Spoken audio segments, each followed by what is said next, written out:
বসুন্ধরা মানেই নতুনত্ব ও আভিজাত্যের ছোঁয়া। এই আভিজাত্যের ছোঁয়াকে কেন্দ্র করেই প্রতিদিন দেখা যায় যে সপ্তাহে মঙ্গলবার ব্যতীত বসুন্ধরা কমপ্লেক্সে কিন্তু সাধারণ মানুষের আনাগোনা থাকে প্রচুর পরিমাণে।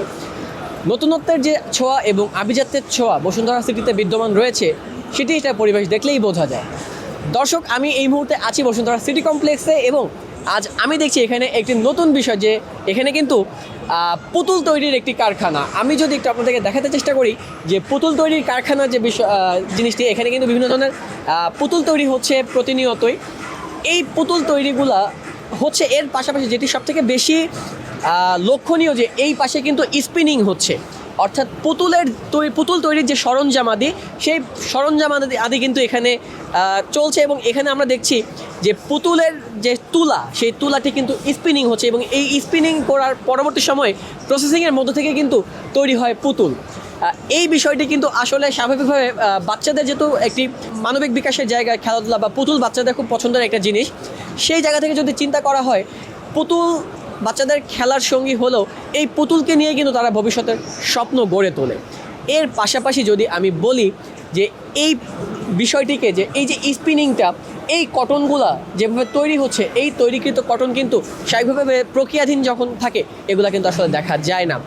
এখানে যারা দায়িত্বরত আছেন, আমি একটু কথা বলবো আপনাদের সঙ্গে। ভাইয়া, এই যে আপনাদের যে কার্যক্রমটা, আপনারা তো এটা আড়ালে রাখতে পারতেন, এটা জনসম্মুখে কেন আনলেন?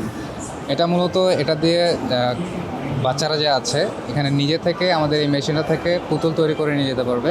তো সেক্ষেত্রে তাদের একটা বিকাশ, তারা যে নিজে যে তৈরি করছে তাদের একটা ক্রিয়েটিভিটি এখানে কাজ করবে, তারা বুঝতে পারছে যে এটা কীভাবে তৈরি হচ্ছে।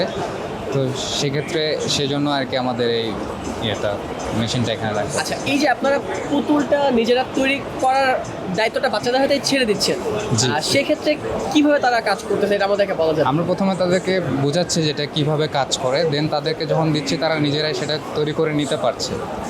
তো সেক্ষেত্রে কি আপনারা বাচ্চাদের এই যে যেমন এখানে পেঙ্গুইন এছাড়া অন্যান্য পুতুল আছে, সেগুলার যে খোসাটা সেটা কি আপনারা তাদেরকে দিয়ে দিচ্ছেন? জি, আমরা পুরো কভারটা দিয়ে দিচ্ছি, ওনারা নিজে থেকে এটা তৈরি করে নিয়ে যাচ্ছে। পছন্দ।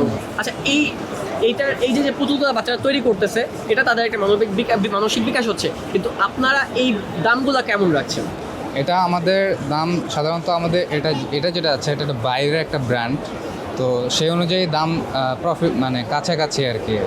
এটা যেটা আছে আমাদের 500 টাকার টিকিট, 500 টাকা দিয়ে এটা আপনারা নিজে থেকে বানিয়ে নিতে পারবেন, আমরা হেল্প করে বানিয়ে দিচ্ছি। আর দর্শক, যেমনটা আসলে বলছিলাম যে এই যে পুতুল তৈরির যে কারখানা, এখানে কিন্তু বাচ্চারা তাদের মানসিক বিকাশ সাধনে কাজ করছে। এবং এখানে একটি বিষয় লক্ষণীয় যে এই যে পুতুলটি তারা তৈরি করতেছে, এখান থেকে কিন্তু ক্রিয়েটিভিটির একটি সৃষ্টি হচ্ছে বাচ্চাদের মানবিক বিকাশে। যে বিষয়টি আপনাদেরকে জানাতে চেষ্টা করছিলাম যে পুতুল তৈরির যে কারখানা নিয়ে এতক্ষণ কথা বলছিলাম, এটি কিন্তু বাইরের দেশে একটি প্রোডাক্ট। এবং এইখানে আমরা দেখেছি বাইরের দেশে কিন্তু বাচ্চাদেরকে তাদের মানসিক বিকাশের সব কিছু তাদের হাতেই ছেড়ে দেওয়া হয়। বসুন্ধরা সিটি কমপ্লেক্স থেকে জহিরুল ইসলাম রাতুল, বাংলানিউজ 24।